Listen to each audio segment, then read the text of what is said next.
they would share things with me, like things that they were interested in that they didn't have a safe space they could talk about otherwise. And I started like learning things about people, and I got so intrigued, and I was like, I want to do so much more of this. I have like a little pin that says sex work saves lives. Like, I feel like there's so much good that I've gotten to do in my work that's just made me want to stick with it.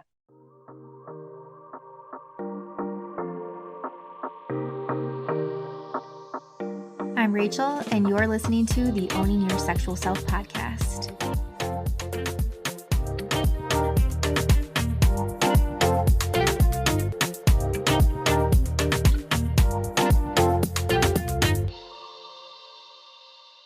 All right. Hello, everyone. Welcome back for another episode of Owning Your Sexual Self. I have a very intriguing guest on the show with me today. When I was reading over its bio, right? I don't want to fuck this up. I was like, okay, there's a lot of words, there's a lot of things going on with this person that I'm very curious about. And I was saying, like, I felt a little imposter syndrome, like, shit, I should know this. But also, I'm a student of my craft, right? So I'm also wanting to always learn and educate myself more. So welcome, Yash, to the show. Thank you so much for coming on today. Yeah, thank you. Yeah, so we connected through the space of Intimacy Professionals, which is an online group that meets once a week for people from all over the world. So you have people like me, sex educators, sex therapists, sex coaches, sex workers, surrogate partners, like, I mean, such a range of people that are in that space, which is really cool. And so that is how you and I got to connect. And actually, this is our first time connecting face to face. But here we are, and we're going to have an awesome, awesome episode today.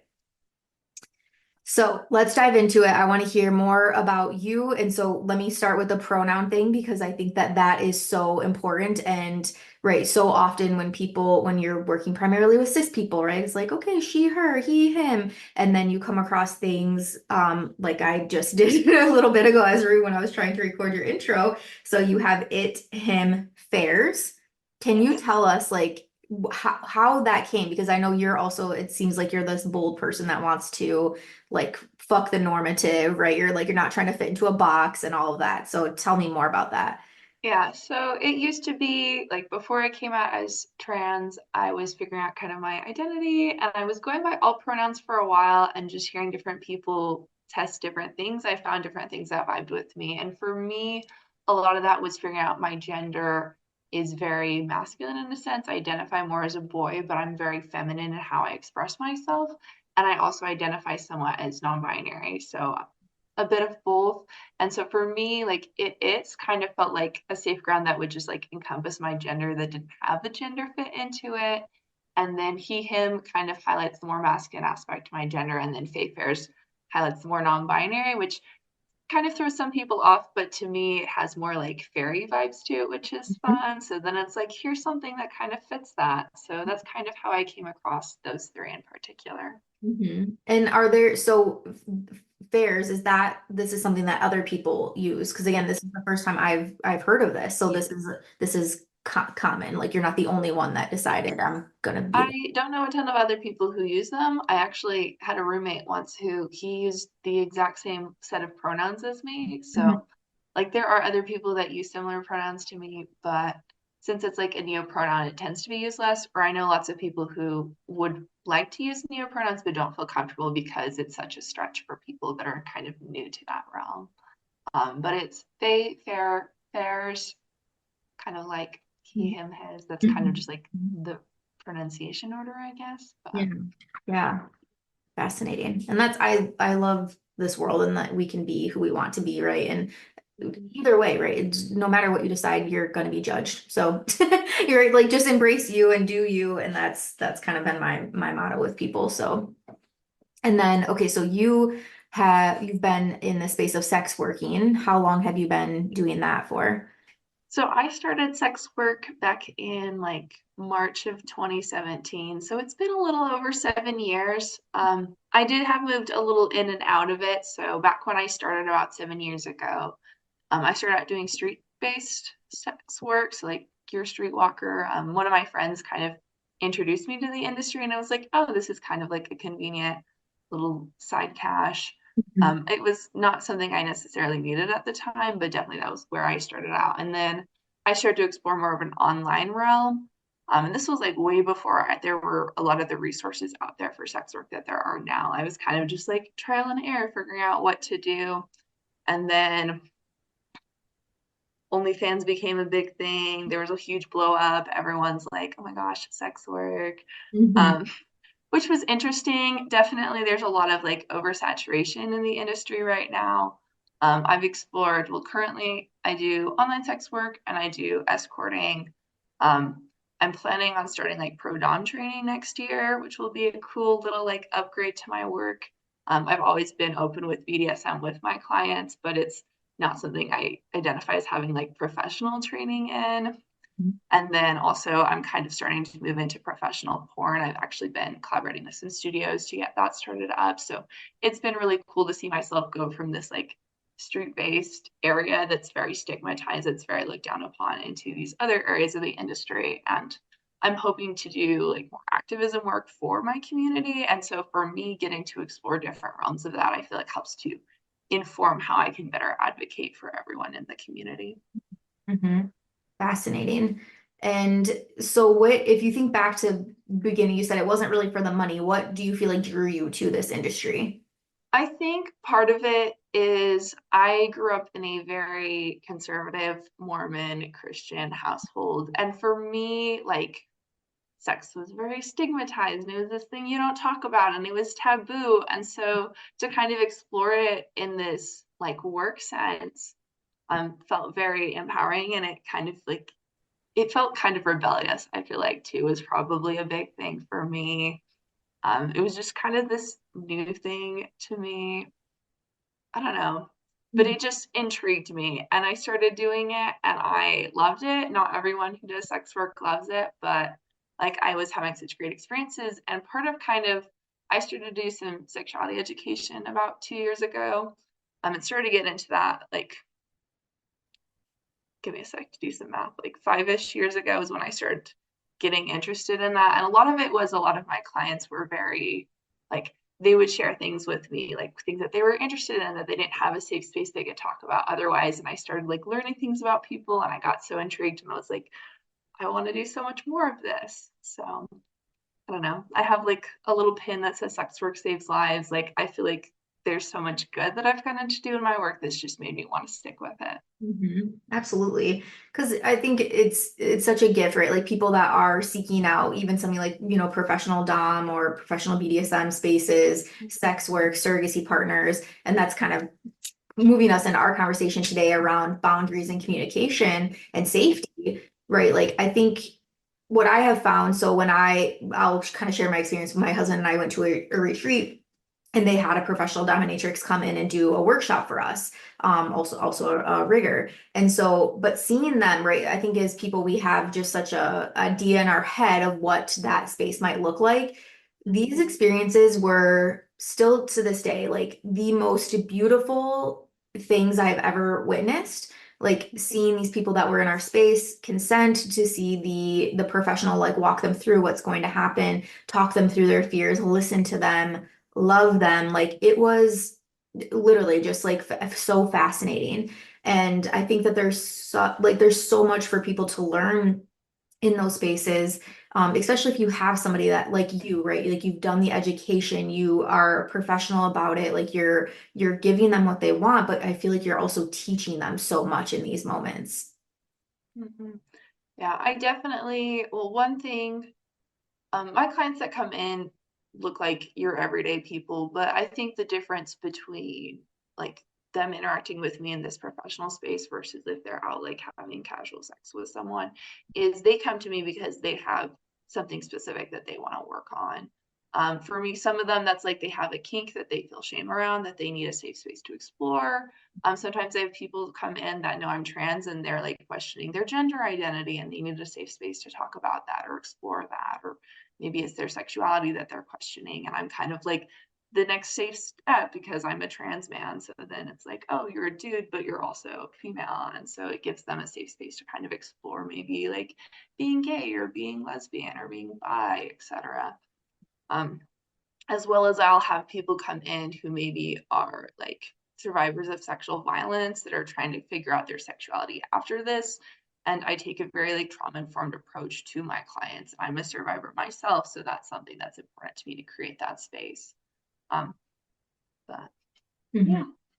And so when you have somebody coming to you, is there some sort of, this is going to sound very clinical, but like an intake process, or do you kind of, I go through a screening process with my clients, but that's mostly just for me to kind of vet them out for safety. Like, I don't take clients that I'm not comfortable with, which for a lot of people is an interesting idea because there's a lot of stigma around sex work and this idea that sex workers are just going to fuck anyone for money when I Mhm. have boundaries on what clients I will and won't see. And for some people, that's hard to understand.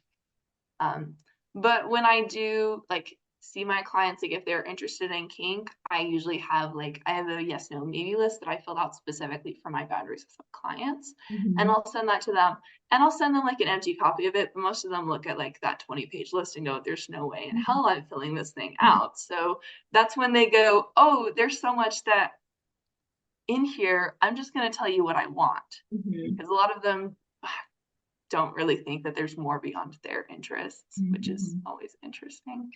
But usually, other than that, when they come in, I try and have some discussions about boundaries and safe sex up front.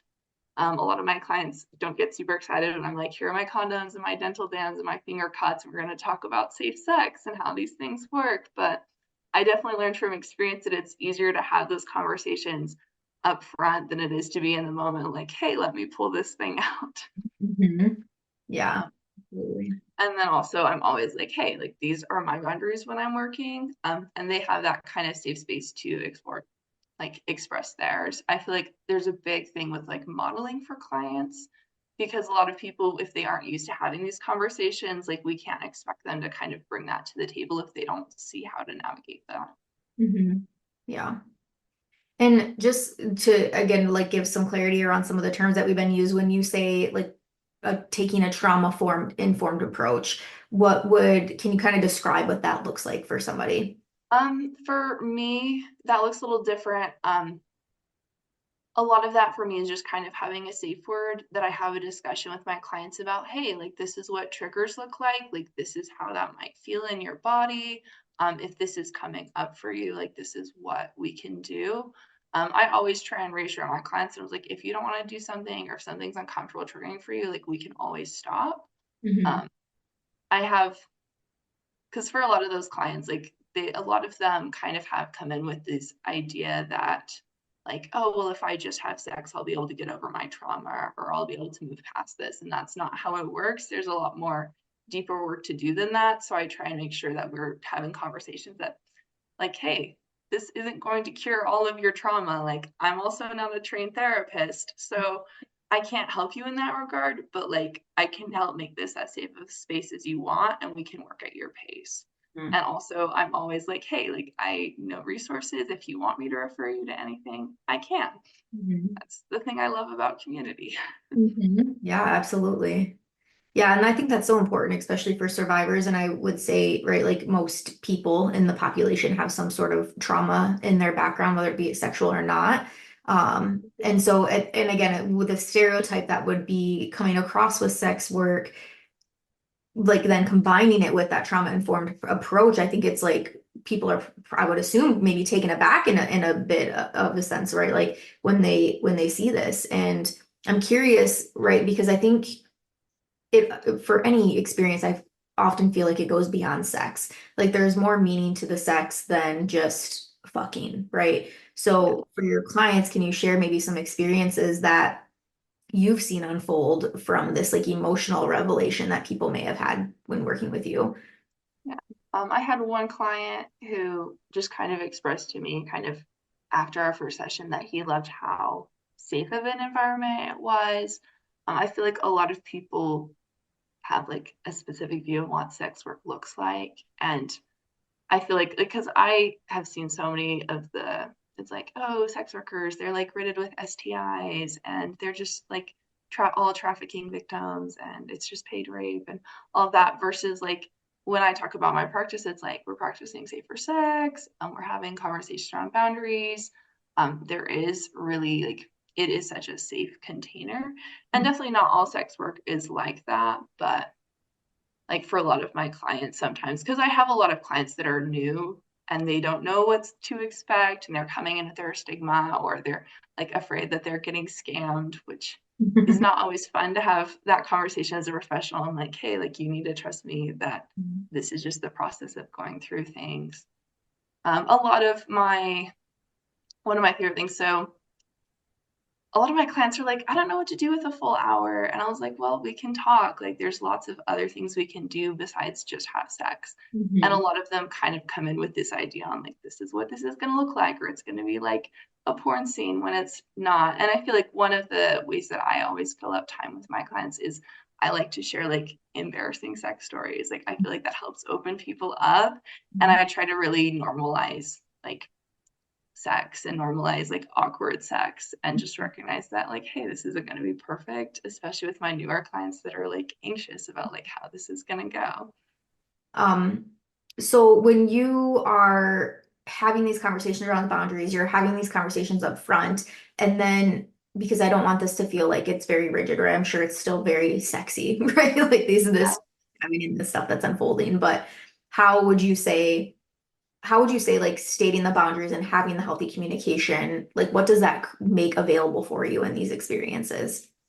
It makes it so that I can have an enjoyable experience as a professional and that my clients can have an enjoyable experience. I feel like there's nothing that derails a sexual interaction more than like someone getting triggered or having a negative emotional response or me having to stop someone and be like, hey, sorry, we can't actually do this or this is out of boundaries.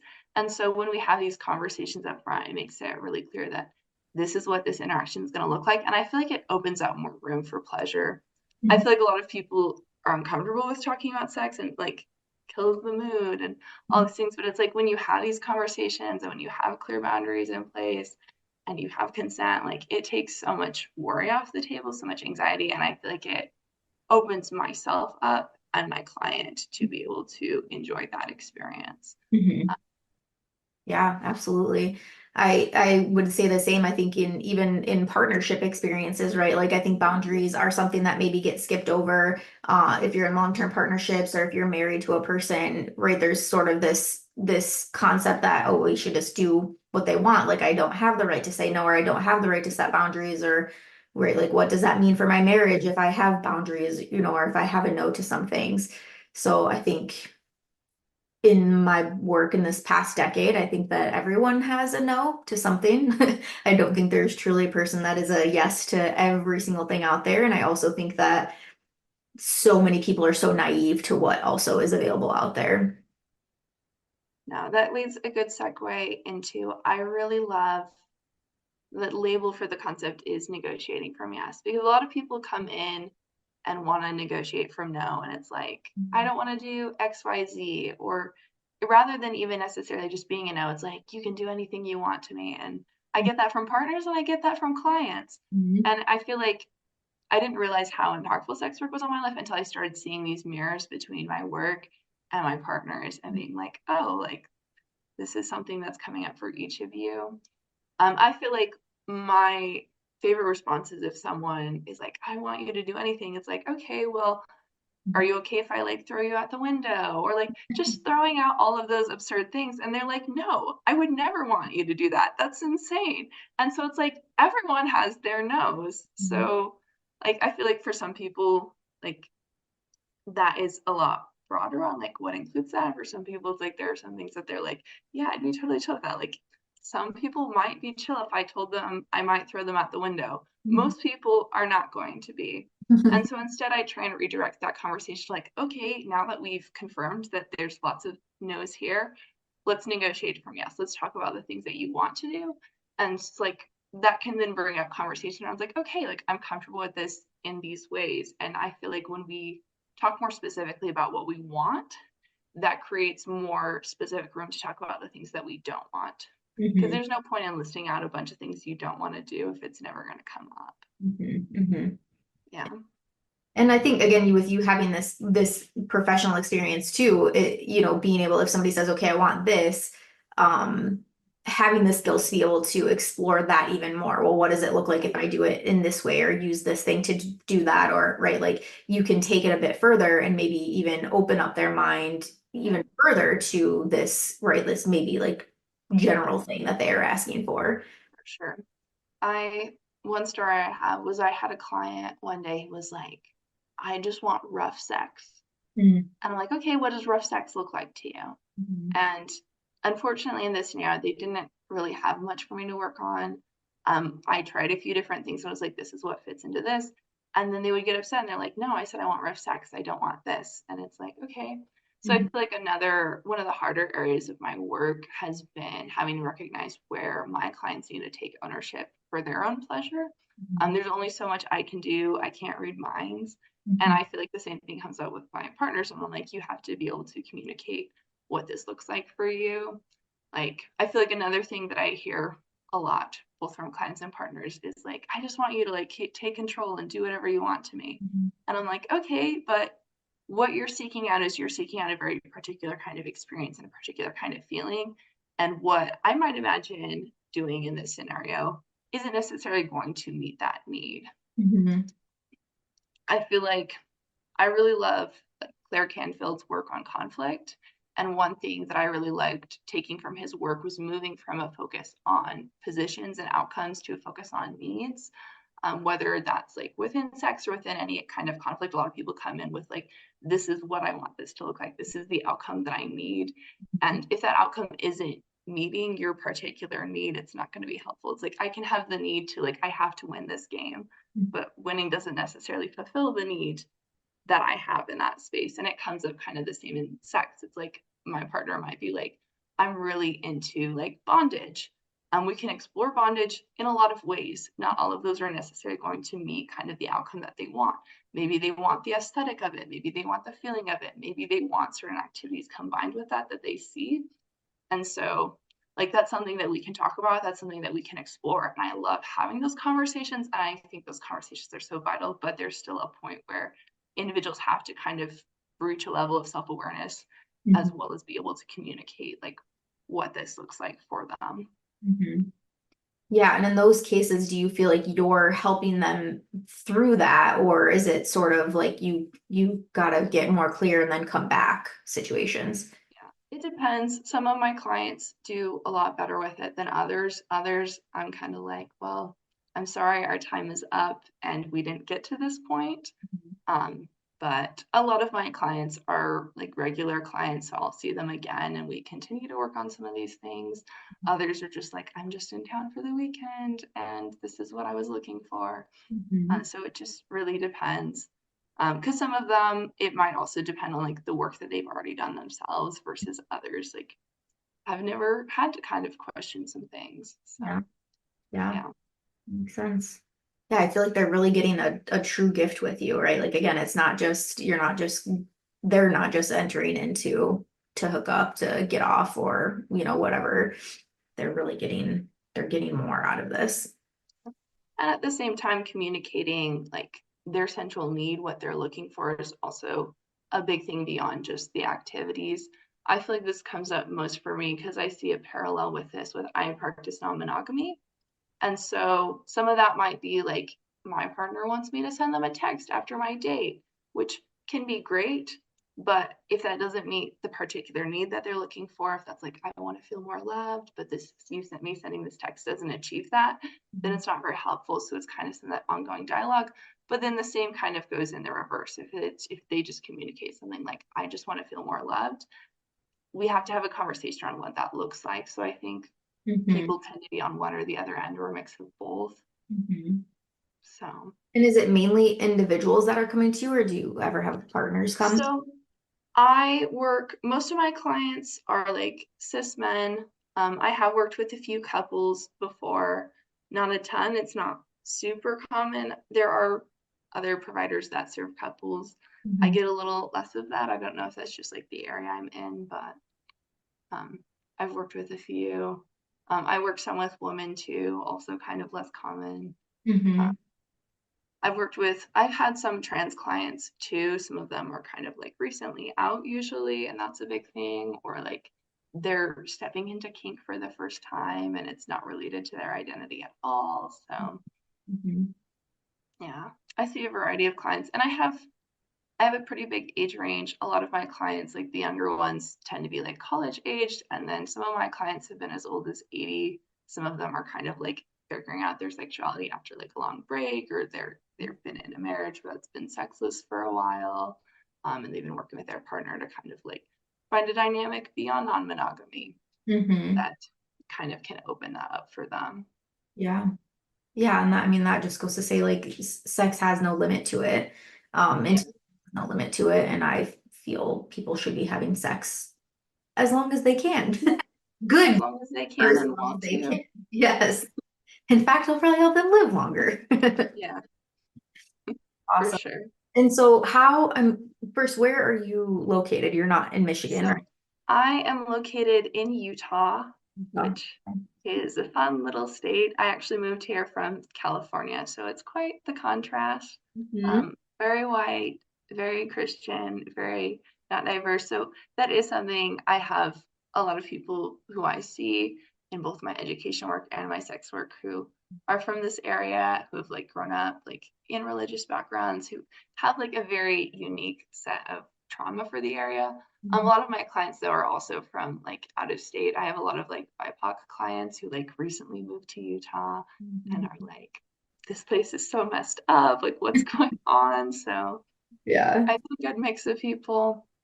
But Utah is interesting. Utah has very, very, very poor sex education. It has a very interesting culture, really high like sexual assault rates, really like just not great stuff. Um, Hmm. but I do feel like I like doing the work that I do in Utah, even though I would love to leave Utah. Most days I'm like, I'm ready to go. Hmm. But I do feel like there's a lot of work to be done here, and I have a lot to contribute to Utah because of just how messed up it is. Yeah. So I've stuck around. Hmm. Hmm. Yeah, I've definitely heard that about Utah. So is there this might also be very naive, but how do people generally find you or somebody like I'm from Michigan, if Yeah. somebody looking for a sex worker, like where do So people I go? advertise on an escorting site, which the one I advertise on is Trist. It's a sex worker run one. The sex workers that run it are based um, I want to say in Australia or like New South Wales or New Zealand, one of those areas. Mhm. But it's great. I like advertising on it because I know they have lots of great resources for clients. So sometimes my clients come in a lot more informed Mhm. than previous clients I've had, Mhm. versus some of them kind of just stumbled across it. Um, but I just kind of advertise on there and people will search through it and find my profile usually. So And you said yeah. that's Trist, Trist, Tryst. Tryst. Tryst. Okay, I'd like to link that. And that's somebody can go there and find a sex worker anywhere in the world. Yeah, anywhere in the world. Okay. It's tryst.link. I'll email it to you actually after Yes. and you can look at Show uh, notes. That'd be great. yeah. Yeah, and then for online stuff like FetLife or things like platforms like that, or are you using only? Mostly I am on OnlyFans and then I recently joined Fansly because I'm trying Mhm. to extend that. I don't love how pro-Israel OnlyFans is. And also like it's always good for me to have a backup plan for my online work. So I've Mhm. started using Fansly, which is I like some of the features of it, but it doesn't have the most traffic. So Mhm. I will gladly plug that one in. Mhm. Mhm. Um, yeah, Awesome. Well, is there anything else that we didn't cover today that you feel you wanted to talk about or you feel is important? not that I can think of. Thank you.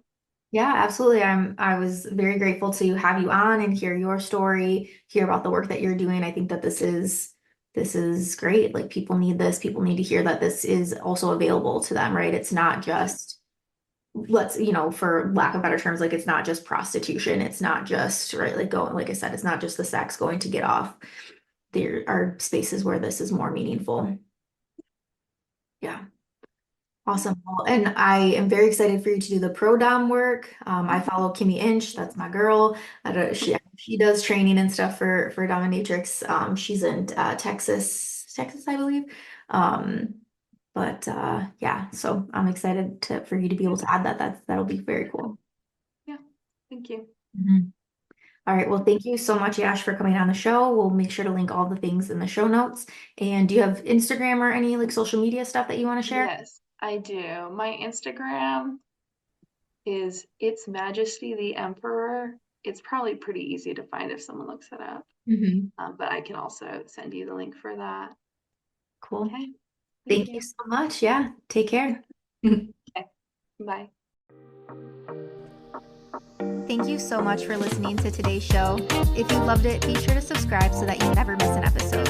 And if you really fucking loved it, make sure to tag me on social media at the Rachel Main. I'll see you next week.